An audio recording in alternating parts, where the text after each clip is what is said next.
Do we have just coffee out there? Breakfast, pizza, and donuts. Did someone bring it? Bugsies. All right. Breakfast, pizza, and donuts.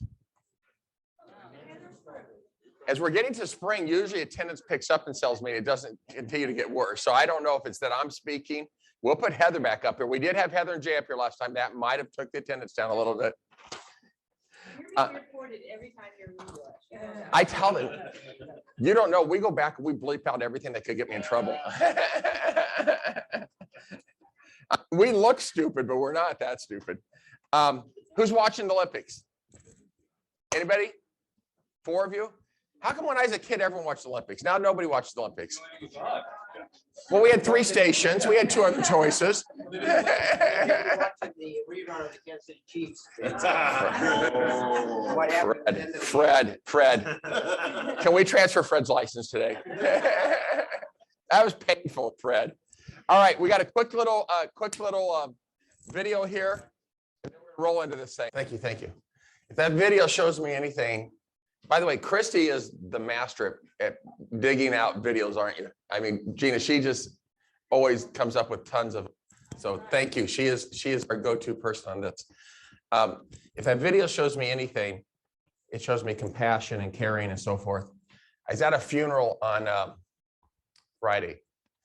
Shannon's uncle got in a motorcycle accident in last weekend, and they had the funeral. And I don't know if it was a preacher who it was. Did I just die? Okay. But he was talking about the gentleman that passed away, Randy. And he was a rough old guy and had a beard and rode his bike all the time. And, you know, if you didn't know him, you're like, okay, I don't know if this is a nice guy or not a nice guy. But when he's up there talking to him, he says, when I think about Randy, I think about love. He says, now some of you are looking at me like, you know, he was kind of tough. Was he really about love? But all these people got up before and started speaking about, he was a mechanic. If he needed something off his car, if you needed anything, he'd come over to help you with your plumbing, to do whatever in the house. Bring your car over, but you always had to bring a case of beer. He says, what's the opposite of love? He says, most people say the opposite of love is hate. He says, I don't think it's hate. He says, I think hate is love all messed up. He says, I believe the opposite of love is indifference. He says, now what's the opposite of indifference, right? What's the opposite of indifference? Anybody? Caring, right? Because you're indifferent, no big deal, I don't care. The opposite of indifference is caring. I never thought of it before as he explained it. He said, when you look at Randy, if he's anything, he's caring. And I started thinking about that, and we did an activity here with our managers yesterday, is that you can't have love without caring. And I looked at it in that perspective, and I'm like, we got to care. We always, Brian, who's been with me for all these years, always knows when we hire a manager, I'm like, they have to care. They have to have that I care attitude about helping others. Because without caring, there's never love. You can't say that you love if you don't care. And so I thought it was an interesting perspective. And then anyone here know Jimmy Burgess? Jimmy, and he's coming to Explosion for me this year to speak, kind of do what Mark Stark did last time. He did an article on Inman, and I had Gina cancel Inman for me a month ago because I never read it. She's like, do you ever read this? I'm like, no. And on Sunday, I'm scrolling through this, and Jimmy's got an article about Zig Ziglar's 7 quotes. And I love Zig Ziglar. You guys have heard me quote Zig Ziglar all the time about, he always says, you know, people come up to me and say, Zig, you know, that inspiration and motivation stuff doesn't last. He says, neither does bathing. That's why I recommend you do it daily. And so I just love Zig. But there was a video that, Carrie, we probably showed to our staff 2 or 3 times over the years that Zig Ziglar has or more. It depends. If they start getting negative, I bring this video out. But in this video, we'll share it. Let's share it with everybody. The Zig video. He has a lady that wants to talk to him before one of the speeches, and one of the people's like, hey, Zig, you know, we've got a lady once, he's like, okay, have her come. He says, she's coming marching across the stage. She says, I could tell there's so much anger in her. And she gets up and she's talking to him. And she says, you know, I tell her it's her I need to fix, not everybody else. And she's like, I'm mad and I don't like my job and I don't like this and I don't like anything in my life. He's like, you know what? I want you to go home. I want you to write down 20 things you like about your job. She says, we can do this right now. She says, I don't like anything about my job. This is really easy. He says, no, I want you to go home and write down. She says, I don't like, he says, okay, get up. He says, do you get paid? Well, yeah, I get paid. Do you like getting paid? Well, yeah. Well, let's write that down. I get paid and I like it. Do you have an office? Yeah, I have an office. He says, not only did she get paid, she got paid more than average for that position. She had a corner office. And so she started writing all these things down. And so I'm not going through the whole video. So we went through the process yesterday in our managers group. And I said, everyone write down 3 things you like about your job. And the thing that I thought was really cool was, Scott, your face lit up, I thought, when we came to you. And you're like, I love working at a place that's successful, right? And so we had all these people talking about a sense of pride. Brian's like, I like the ride I've had for the last 17 years. And it was about teamwork and working together, and how it's not that one person's the manager, right? Whether it's SARPI or Regency or Council Bluffs, it's not like this is your manager. It's like you can call anybody. If Scott's tied up, call Heather. If I'm tied up, call Brian. If Jay's tied up, right? It's a teamwork working together. And so my point in this is, I thought it was cool because there were so many commonalities of teamwork, of sense of pride, of all of these different things that we like working with the people. So many of the managers said, crazy enough, they like solving your problems. So bring them on, guys. I wasn't one of the people that said that. So, I mean, I think it's Scott and Heather, they love solving problems. So we want them to be happy. We want them to like their job. So take them your problems, guys. But I don't know, it just all tied together to me. So we'll send that video out. But I think that's a great exercise if you have a team, you know. And a couple of people said, I kind of needed that. I needed that reminder of what do I like. And Zig said at the end of it, before you go to bed, cross out like and say, I love my job because, and list these things. So much stress, anxiety, tension in the world today, right? We're seeing all-time highs of all those things. We've talked about it numerous times since COVID has started out there. Let's do things to put ourselves in a positive mindset. Let's reflect on gratitude and the things that we have and the things we are happy to be about. And it makes us have a better day. And I think that we feel better about ourselves, and that reflects on everyone else. So I thought that video was great because it does say compassion. It says caring, and it's love. So, all right, let's go. We're going to dive into Maggie, the graphs. So everybody, hopefully, Jay Brown, give me a microphone for Jay Brown. Yeah, I don't want the attendance to go down, so this is going to be short, guys. That does not work? Hello? All right, so I'll repeat to those out there. It is working. Yeah. Do you hear Jay out there? Can you guys hear me? Okay. Yeah. All of these graphs can be found where? If you go to ambagentTools.com. Now stop there. Who raises your hand has ever been to AMB Agent? Okay, we're doing better than I thought. Okay, that's good. That's good. So when you tell me you can't find it, this is where you go. Keep going. And then when you log in, you just scroll down and there's a big link that says 2021 market stats. You click on that and I have all the PDFs, and then I even made a JPEG of every single one. So that way, if you want to use it in your social media or put in a listing presentation, you don't have to do that. You can just save the JPEG as well, and then use it. So we're committed, because they're my two committees on this, to get these out every quarter, unless we really suck, and then we just might not do them ever again. But as long as we're doing well, which we have a high degree of confidence we will, we're going to get these out to you, because I have so many of you reaching out saying, you know, those are very beneficial when I'm talking to sellers. I want to utilize these as part of my marketing pieces. So I guess I don't have them in the same order she does.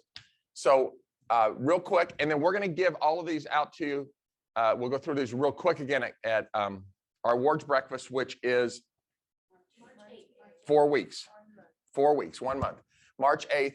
And then there will be some additional graphs that we'll put up that kind of are bragging, but we're not doing those right now. So active listings, that's a changing number. If we get 2 listings, that number could go, up or down 2 or 3% in a given day. So if you guys bring in 4 listings today, we can maybe be at 40% of our active listings in the whole market, as sad as that happens to be. But this is all 2021 numbers. Again, continue to kill it. This 37.6 number really is less than our market share. Because another graph that I'm going to show you is we had 700, this is Omaha only, we had, which is like 7 counties, right? The metropolitan area. We had $744 million of non-MLS numbers, substantially more than everybody else in the marketplace. So when you see these numbers, that's really less than what our true market share would be when you add in those other numbers if the other companies did that same thing. Next graph. Douglas County, we're over 40% market share, and Sarpy County, 36% market share. Our goal is to hit 40% market share in Sarpy County this year. I don't think that's unreasonable. Next graph, please.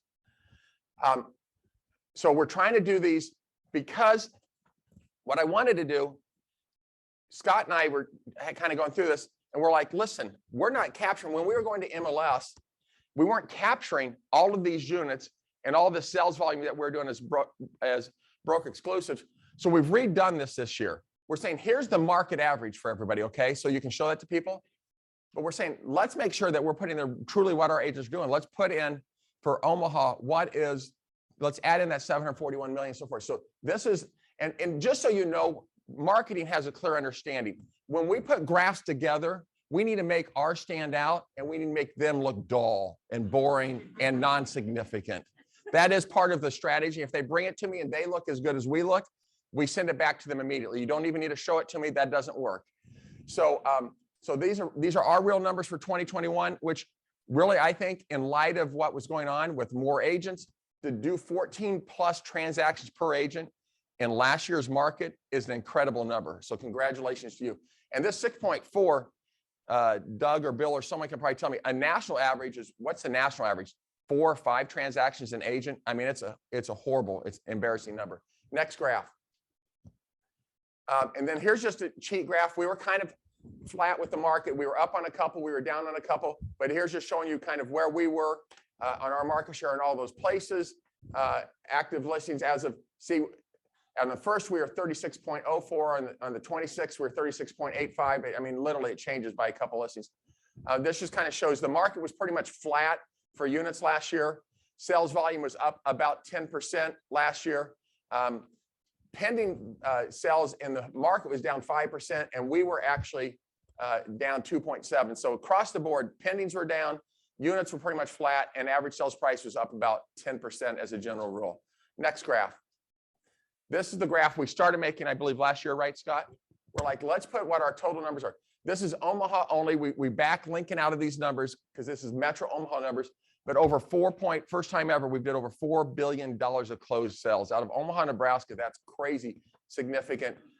Next graph. We were within 100 units of what we did last year. Is that right, Carrie? So 13,345, I think last year, 13.2. So flat, down about 1% on units. Next graph. New construction. Scott said, why don't we put it together new construction market share?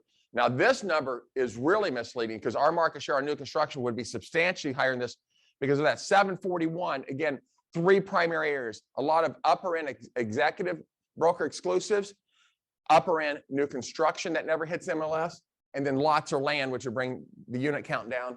But when you look at the new construction, does not even go into MLS, that upper end, we do a line share of that. So we're probably pushing 50% or more on that number. So if that helps you, use it. Next one. What'd she say? Okay. Luxury market, guys, luxury collection. We set 500,000 as the standard for luxury collections 8-9 years ago. Do not put up a sign on a $500,000 house anymore, okay, please. We're changing the number to 750. One could argue Berkshire Hathaway said, what's the top 10% of the market? I need to go back and analyze this. But as we've walked through this, 500,000 is not a luxury house anymore. If you go build it, I mean, that's getting close to what Celebrity is. Celebrity building what, 480 right now, 470? I mean, so we've moved this number to 750. I think that's a more appropriate number when you're looking at the marketplace on that. So again, that number substantially low because again, that 741 includes a lot of these upper end deals. Next number, closed. This was listing. So we have a little higher percentage of listings than we do of buyers when it comes to that market. Next, Council Bluffs. We got committed 4 to 5 years ago about being, Gail, right? You've been on the whole ride with us about our goal and vision back then, which probably nobody thought we could accomplish, was to be the #1 broker in Council Bluffs. And we have clearly accomplished that now this year for both units and for sales volume. Is that right, Scott? So congratulations to everyone doing business over there. Next. That's all she wrote. Well, that's it. Huh? Bet I couldn't do that again. Jay catching it was amazing, #1, that they all say together. So guys, any questions about any of those? Who uses those as part of listing presentations or good? So a good chunk of you. So one of the conversations to the managers is, let's make sure we can figure out how to add things, how to tweak things to give you guys a competitive advantage, saying, here's one of the reasons that there's value with Berkshire Hathaway. So we want you to use these because literally these take us hours to put together. They shouldn't, but they do. And so we want to make sure that you guys are utilizing them. Breakfast, I already said, breakfast out here by Bugsy. So thank you, guys. I appreciate it. Today is the last day. Please, please, please, please, if you've not voted for the Outstanding Ambassador for the K. Carolisi Award, please do that today so we can wrap that up. We've got to finalize getting some stuff done. We're getting down to a crunch time. So would ask anyone, and if you've got team members that have not voted, encourage them to vote. But please, please get that done so we can wrap that up today. Awards breakfast, we already talked about March 8th. And then convention, we have 109, 110 people signed up for convention. Is that what you're telling me? We are going to have, we just found out yesterday, we've got 5 people in the top 10 in their appropriate categories, which I think is the most we've ever had. And we've got 14 people in the top 25. So a huge shout out to a lot of excellence coming out of here. Again, when we go to convention and you look, 14 teams, yeah, 2 individuals and 12 teams, right? Okay. So guys, that's more than we've ever had, but really when you look at that, there's only a total of 100 because 25 large teams, 25 mid-sized teams, 25 small teams, and 25 individuals out of 100. It used to be the top 100, which is not fair because if you could have 25 agents and barely do more than someone that has 3 or 4 agents, but you're getting recognized higher. So this is a much fairer level playing field, I think, because they're breaking it down into categories. Individuals, small teams is 2 to 6, 2 to 5. Okay. Yeah. I don't know. We're not positive. But mid-sized teams is 6 to 10, and then large teams is 11 plus. So convention, we are setting up. Again, we will do a cocktail party, get together on Sunday night. We just had a meeting on that yesterday, so we're working on that, and we'll get that wrapped up here in the next day. But make sure if you don't have your hotel and your air flights, get that done sooner than later, because we found, as I was doing it late, some of the options have started to disappear. So please, please get that done. Love to see you there. It'll be a great time. And it's not in Vegas. I don't know why everyone keeps coming back to me. I guess I know why, because last year was supposed to be Vegas. It was virtual in Vegas. It's not Vegas. It's Louisville, Kentucky. So interest rates, I want to pull this up. This is scary. And Rich, if you want to, where did I see that? If you want to bop in on this or add anything to what I say, you're welcome to here. But want to put this in perspective. First of all, interest rates have moved substantially over the last 30 days. We're hovering at 3 1/8, Rich, January 1st. Is that fair? Shake head, yes. Okay. Let's go back to February 1st, pre-COVID. Interest rates were 3 3/8, which was 3 1/2. We've always said, give or take an eighth or quarter point. Historically, was the low for a 30-year mortgage. So February 1st of 2020, 3 3/8. February 1st of last year, 2.5. And February 7th, as of, is that yesterday? Yesterday, 3 7/8. Rates have moved from 3 to 3 7/8 over the last 30 days. We can pull back out, Maggie. We've put together a couple marking charts of the buying power you have. Let's get those dispersed back out to everyone. Gina, let's get those out if we could in an email somewhere. If you guys remember Mark Brace, who did this thing called the perfect storm that we had presented to you guys, and it talked about the buying power, and it showed that basically at principal and interest only, if I recall this correctly, at a 3% interest rate, based on the number he was using, someone could buy a $450,000 house. I don't remember what payment he was using, but $450,000 house at 3% interest rate, that same principal and interest payment, if interest rates went from 3% to 4%, went from $450 to $390. And so if rates, now the Fed has already bumped the rate once, because there's the fear of inflation right now. And then we saw there's not a direct relationship between the Fed rate and long-term mortgage rates, but there clearly is an indirect relationship that if one's moving up, the other one's moving up. And they're saying they're going to bump things at least 2 more times this year, if not 3, to control inflation. So if that's true and they bump rates a couple more times, it's hard to imagine rates coming back down. Rich, is that fair? We've been hearing from national economists all saying it'd be 3.5 to 4, but now most of them are saying probably going to stay at 4, maybe hit 4.5 to 5. You're saying 5. 5. Is that a bid? $5,000? You want a parking space? So there's a lot of fear out there for inflation, which is forcing interest rates up, which is trying to control things. Again, I want nobody confused. We believe that we're heading into the 3rd year where the cost of new construction is going up 18 to 20%. Tasha, that's in the range that you've had 3 years in a row. 18 to 20%. I think I said this before because I can do this math in my head at 20%. 3 years ago, a house that cost $500,000 to build at 20% bump, 2 years ago was $600,000. Last year was $720,000. This year is going to be $850,000. $500,000 house 3 years ago is now costing $800,000 to build approximately. So this theory that interest rates are going to come up, which is going to force, and that usually interest rates coming up usually puts downward pressures on prices, it's going to force existing home sales prices to go down, I don't think holds water, because if we're going to continue to have another bump of 15, much less 20% in new construction costs, and the cost of labor, of concrete, of lumber, of everything keeps going up, I do not see home cost price of existing homes going down. The last number we looked at was 160 something, 150 houses this morning, active existing homes in Douglas and Sarpy County, that you're not counting no-show status. No-show status 60, 70? 97. So no-show status is moving up. The closer we get to spring, the more I would expect that to creep back up to 140, 150 where we were at last spring. I expect the market to clear. We're running a 2 to 3 day inventory of houses to sell. First half of January, we were trending 10% or so lower on our pendings. We ended up the month 7, 8, 9% higher. So the last couple of weeks of January, we did see pendings pick up a fair amount. Fred, are you going to go watch that Chiefs game again? I'll get back to you and give you my analysis. Thank you, Fred. Thank you, Fred. This is what friends are for.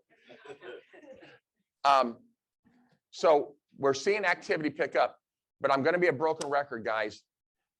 We've got to get out of the box. We got to think differently. We cannot continue to do the same traditional things that we've always done before. You've got to. Megan Owens this morning called me and said that she did a reel. I don't know what the difference in a reel and a video is, but a reel on social media, and she's picked up 2 sellers out of there that she posted on Facebook and Instagram. We've got to use social media. We got to be doing door knocking. Why are we not doing nosy neighbors? Why are we not doing just listed, just solds, calls and around the neighbors? Why are we not sending out to neighborhoods and our center of influence market analysis saying you've gained great equity? As many of you have said, as you've talked to your clients, when you talk to someone that's bought a house 4 or 5 years ago, even though they hear all the buzz about real estate, they don't even know how much equity they've gained in their house. We need to be the one that educates them on this process, brings up to them, you've got $100,000 equity on that house you bought 5 years ago. That gives you a lot of ability to go and buy another house. You've already got your 20% down. We need to be a reminder of them. But if we're not getting out there and doing things to help find homes to sell, you're not going to make in this business. I don't see us selling any more houses this year than we did last year. Yet every single year in Omaha, another 100 agents, another 100 agents. And you would think at some point in time, because it's getting harder. Now, this is easier said than done. If you could focus on just getting listings and sellers to sell, I think you're going to work a lot less and spend a lot less time with them than buyers, because I'm having so many of you saying, oh my God, I'm running around with buyer, writing offer after offer, making showing after showing. So become intentional on, I tell people, I do not believe we have a shortage of homeowners willing to sell. We have a shortage of homeowners willing to list for the fear of they do not know where they would move to. So what message can you communicate to them to help them understand, listen, let's come up with a plan to help you get a house, whether it's building, whether it's giving you time, extra time, let's give you 2, 3, 4 weeks. We heard the other day, somebody gave someone a year, 60 days or a year. Was it a year? Someone gave someone a year to find another house. If you've got a first-time home buyer buying your house and they're month-to-month renting, they'll probably give you a month or two to find another house. So, and then my next note's a disturbing one, but it's a reality of what's going on in the marketplace. Is I'm having more calls from you guys saying, one is, can I take that listing at 3.5 to 4%? And don't call me anymore, because you cannot take it at 3.5 to 4%. And then even competing internally, the problem is agents, and unfortunately some of us too, are so desperate to get listings. We're like, please let me take this listing at 4%. They're saying they'll give it to me. We're trying to match Keller Williams. Keller Williams was working on something offering 3.5 to 4% on a project the other day. Nebraska, really, I hear all the time, but it's EXP. There's a whole array of people out there so desperate to get listings.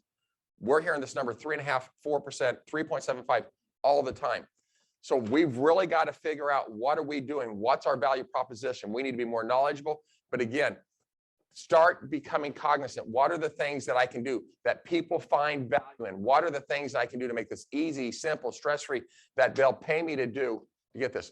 Because the truth is, anytime we talk to any seller, right, that's saying they want to go for sell by owner, if everybody can sell their house, but can they sell it for the top dollar?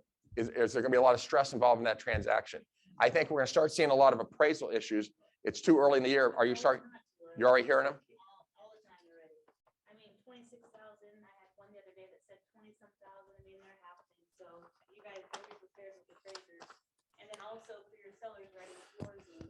Where's? Yeah, because okay. That's what I was going to go on next.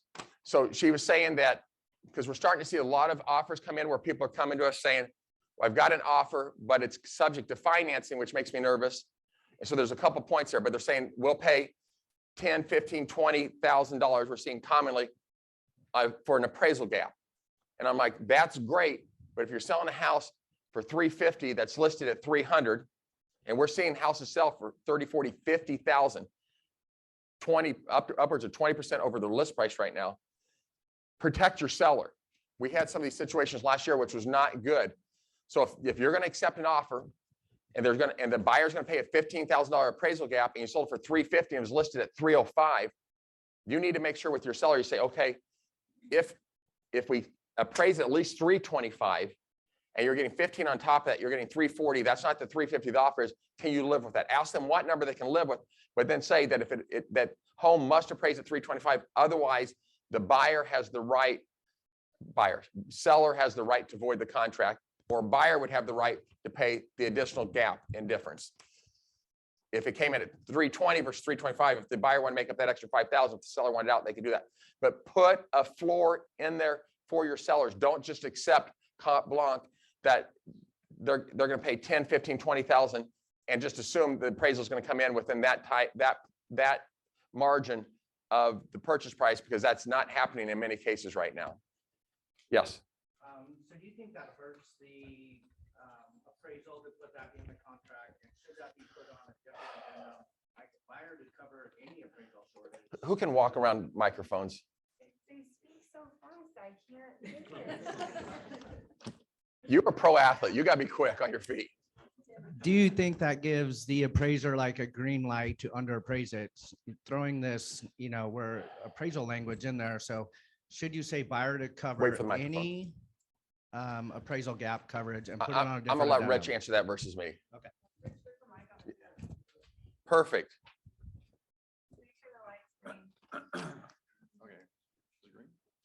I'm colorblind. I don't know.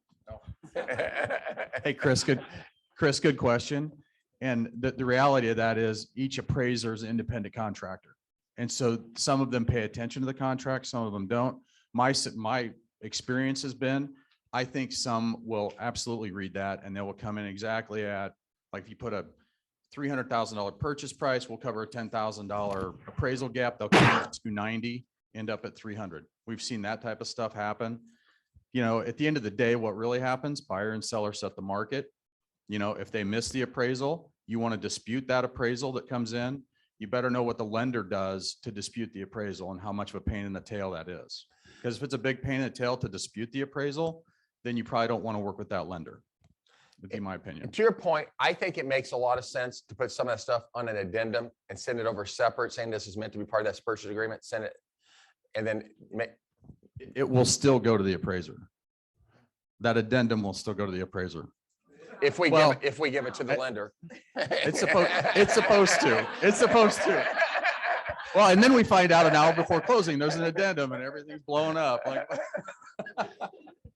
But guys, to that same point, the second point that's very important, because we got burned on this a couple times. If someone's like, I'm putting 10% down, I'm gonna pay a $50,000 appraisal gap, you better make darn sure you want to get proof of funds that they don't just have the 10% down, in this case, 350 being 35,000, that they got an extra 15,000. So they need 50,000 plus closing costs. So they need 50 some $1,000. And are they paying sellers closing costs on top of that? So get proof of funds that they just don't have their closing costs and their down payment, but they also have this gap in case it comes in low, because we've got burned on that. Yes, yes. Thoughts kind of going with this, but I saw it yesterday on an offer that we had written up. And so she had multiple offers or whatever. And she's like, hey, I'm changing the listing price in MLS to, it was listed at 288. She's like, I'm going to change the listing price to 310 because all of our offers are over that number. Is that something that you would recommend as we relate to these appraisers and all this other kind of stuff? So what's your who thoughts has on an that? opinion on that? Because the question is, you have it listed at 300, it sells at 325. Should you go back and change the listing price to 325? Basically, is what. Appraisers can see that in MLS, so it's not. But I think it comes to this point. Some appraisers will look, some appraisers won't look. It has an arrow right beside it, so it will say that it has increased in price. I mean, if you can read it, they probably can read it. Right. It's being recorded. Back to Jennifer. So I just had Wait for it. So I actually just had this same question because they wanted to make sure that the appraiser saw it, because they'll just see the one number here and not what it sold for. So I called the MLS, I called what's her name out there to see, are we allowed to do that without a status change form? Because that's what the question came to me, can we just change it? She said, we can here, other places we can't, but right now they're not saying anything. Like you can just go in and change it for what it sold for, even though it doesn't match the listing. We can Tasha, do you have a that. comment?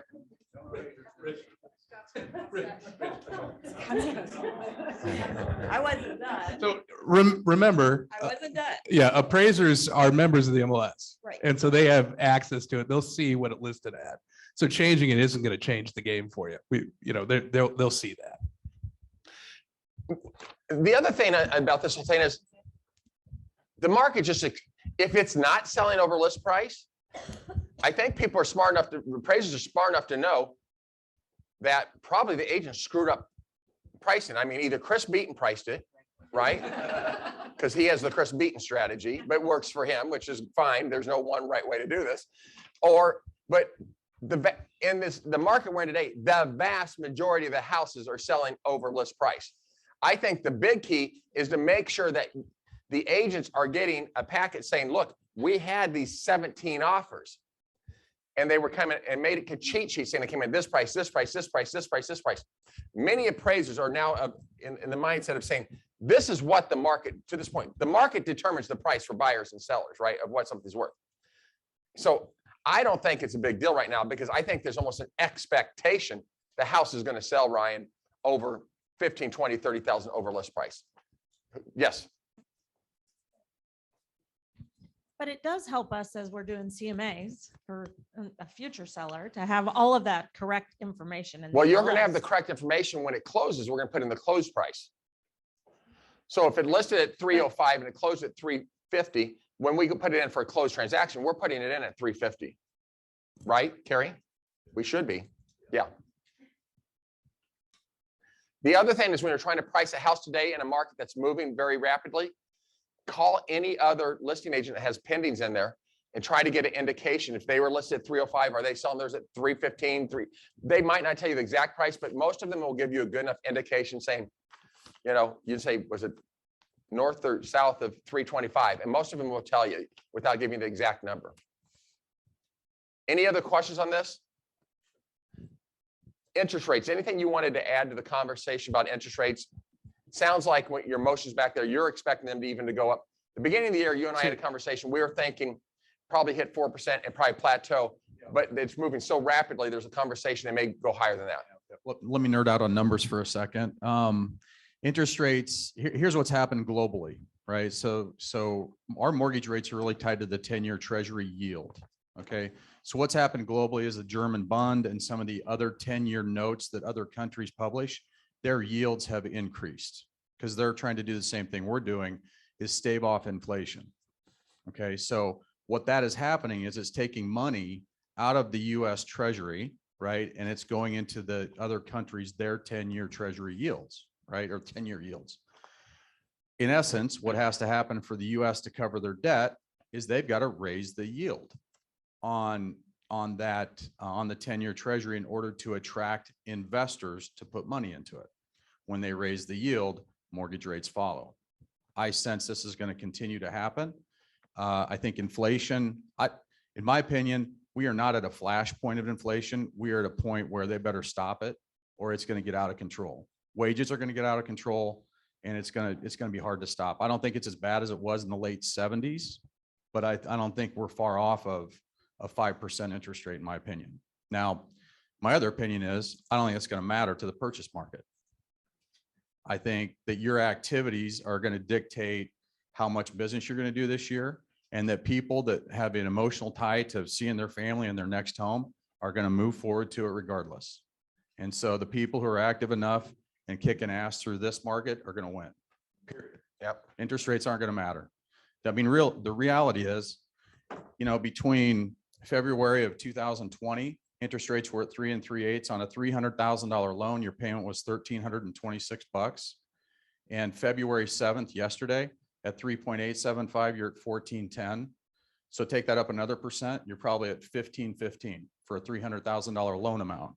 So maybe you're, you know, a couple $100 different. Principal and interest. Yeah, principal and interest only. But you're renting an apartment out here for right. $1,500, $1,800. Plus your taxes and stuff, right? So it's likely that wages have followed for your customers, right? So wages have come up too. So their affordability in their paycheck should be greater. So we won't talk about taxes or what's going to happen there. Yeah. Income tax.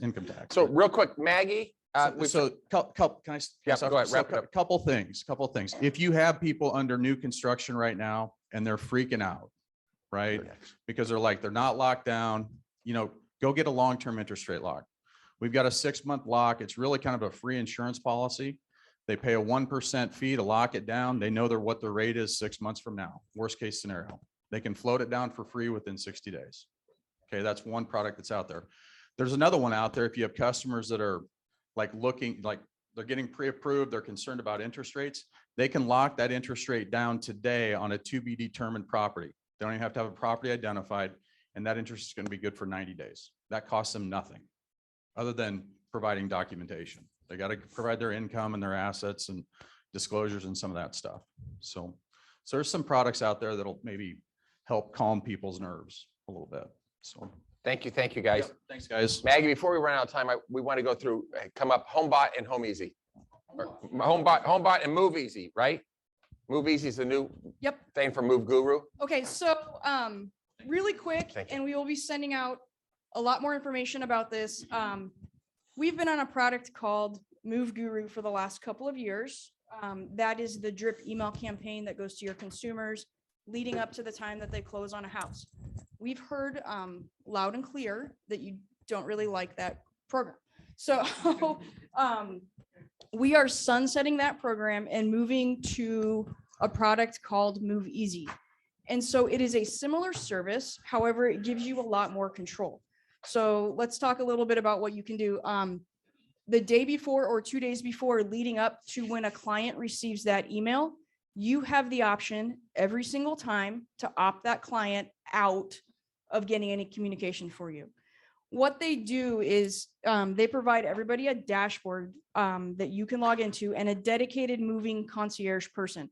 This person helps transfer utilities, get you the best rate on internet, hooks you up with cable if that's what you want to do, also provides discounts to local service providers and our preferred partners, okay? You have a dashboard where you can add your own handyman. You can add your own painter that you completely control. So it's recommended by my agent, also recommended by the company, and then any other local service providers and any discounts that they offer. This product, say this nicely, we have a lot of home services sister companies that are using this product. So it's been tested by a lot of other agents throughout the country. Everybody is really happy about this, really excited about this. So we're going to have training on this later this week. She's going to do the onboarding things starting next week. So the way it works, you enter transaction in .loop, that file goes to pending, that data syncs overnight, and now they can start notifying you and then notifying your clients that it's available. I know, sitting here staring at all your faces, there are a lot of people that have opted out of Move Guru. I'm asking you to give this one a try. I think it's a lot better and it meets the goal of what we wanted to do, which was provide a service to clients and kind of Reduce some of the stress, some of the things that they need to do in the process. Yep. And it's all branded coming from you. So I have like a 50-second-ish video that we can play because they'll do a better job explaining it.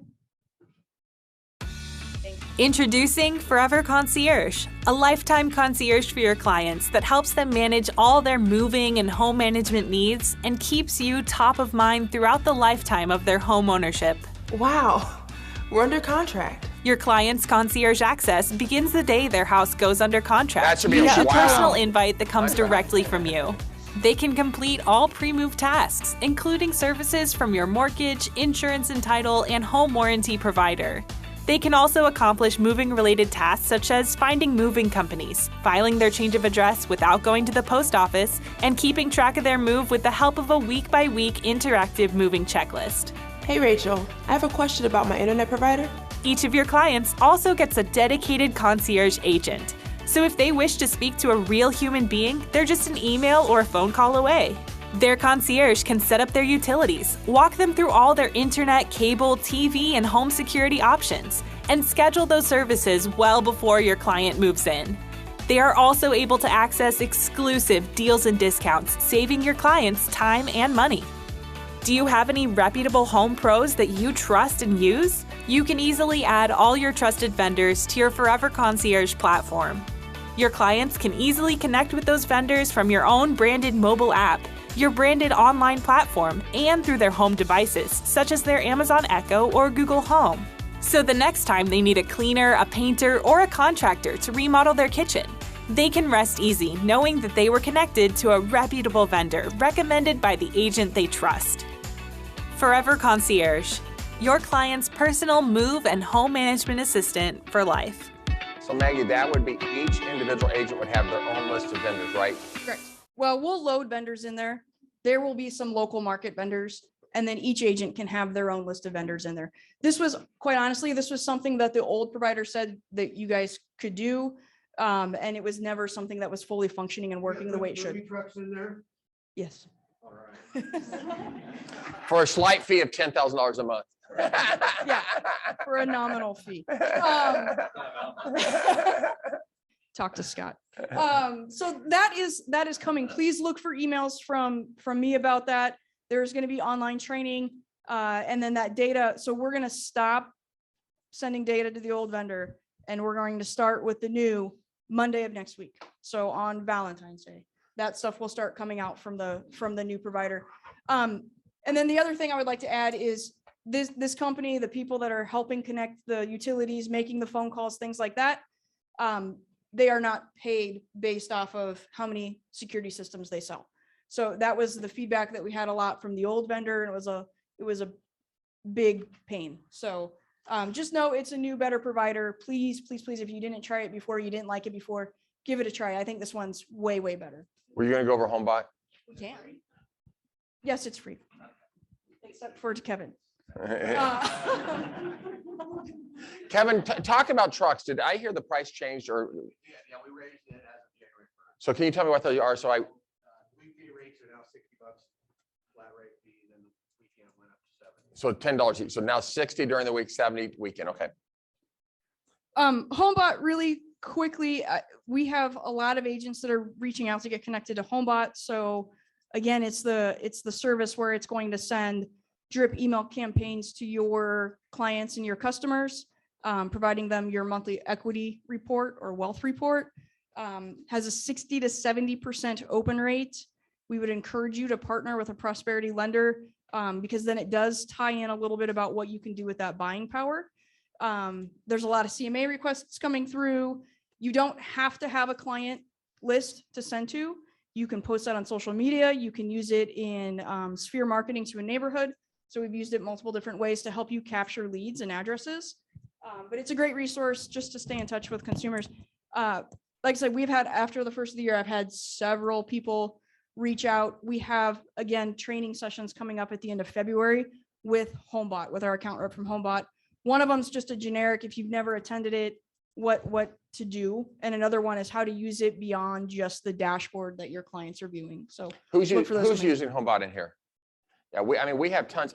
Guys, it is a great way to stay connected in a world that we need to be communicating more frequently, more clarity. Was someone using HomeBot to send to a neighborhood using a QR code? We've had some people using QR codes, which I think is pretty cool. Sending out either a postcard or a newsletter. I saw Lori Paulton. I know Lori was going to do it. I don't know if she ever did, but sending out a QR code saying if you want to get a monthly update on kind of a Zestimate or estimate of your property, link to this. All of a sudden, you can start seeing their activity. How do you capture? You'll capture their email address, but you don't necessarily capture their name if they do that. You capture, well, they have to sign up to receive it monthly. So you'll capture their name and their email address. Name, email address, and property address. Okay. So the ones we've seen that have had good success talk about, hey, this neighborhood, did you know your home values in this neighborhood are up 25%, or whatever the case is, and we'll help you grab that from MLS. And then it is just a QR code. We have a lot of agents that ask, how do I get that QR code? We just recommend flow code to create the QR code. But if you need an assistance with that, marketing can help too. Rich? Any success stories with HomeBot around? I'd be curious on that. You paid for this for over a year. I'd like to. Where's Dick Gibb? He has a ton of them. There he is. Yeah. Hold on. Sorry, I mean, call people out. But, I called him out. Well, a lot of people.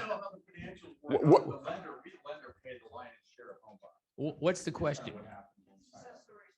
Oh, we have about a, 56% rate, open rate. And it's kind of exciting when people are looking at the HomeBot and we have a reason to call them or send them a note. And so it's a lot of fun. Yeah. Kind of reactive marketing, right?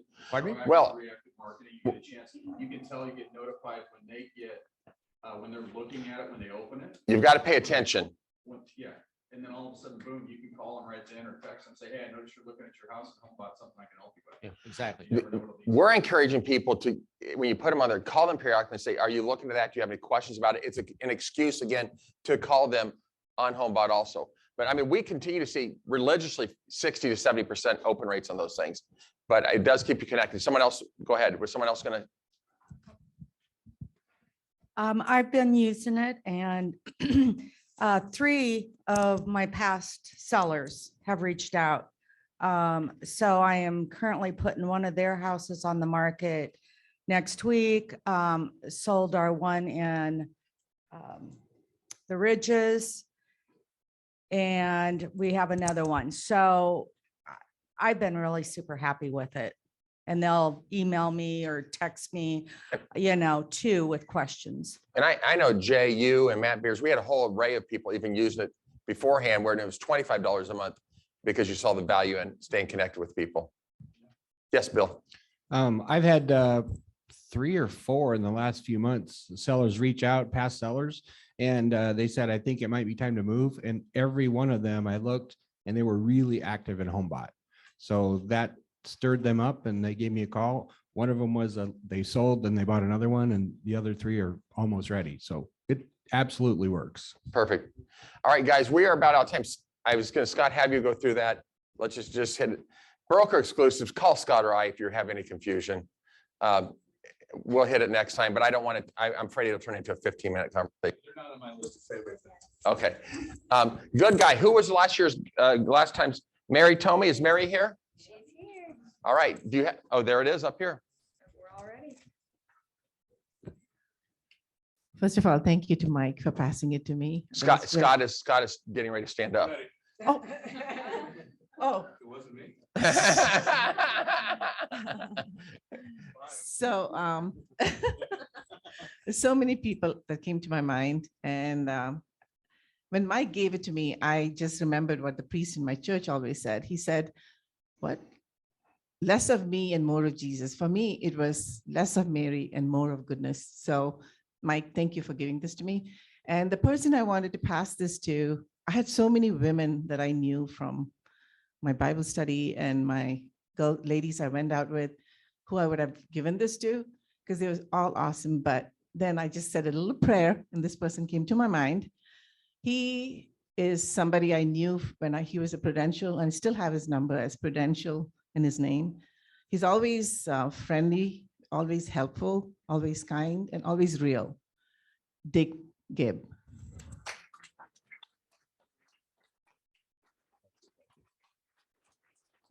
Congratulations to Mr. Dick. You want to give a speech? Oh, yeah, of course.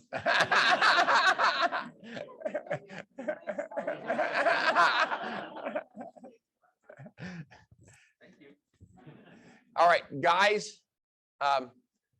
Inventory is going to remain low. Get out there, shake the bushes, door knock, shitty letters, nosy neighbors, just sold, just listed, sell for sell by owners. Try to get more than 2.5% out of those deals.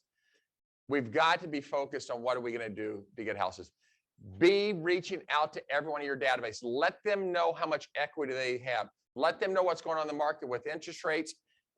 But when you bring it, just like Bill said, if we bring up things to them that maybe let them think, oh my God, I didn't know I had that much equity. I didn't know this is what was going on with interest rates. When we educate them with knowledge, it maybe spurs a thought on them. And the other conversations when people are thinking about selling their house, says, I don't want to do it yet. Get them out to start looking at houses. When people get out to start looking at houses, it gets them excited. And the last thing, because we continue to have this shortage of inventory, please, please, please, I don't care if your client says they want new construction or not. If they're out there under 500,000, go register them with Celebrity and Legacy and Charleston and everyone. Get out there and register them so you don't get aced out on them just popping by on the weekend or evening. And because we're not going to be able to go back to most of those guys and Celebrity for sure, we're not going to be able to go back to, and it gets you in the loop on that. So guys, keep hammering away. Please get March 8th. 4 weeks from today, out at a view on West Shores, is that what it's called? On your calendar. Love to have you there. Let's keep hammering away. Enjoy the weather, guys. Thank you, thank you, thank you.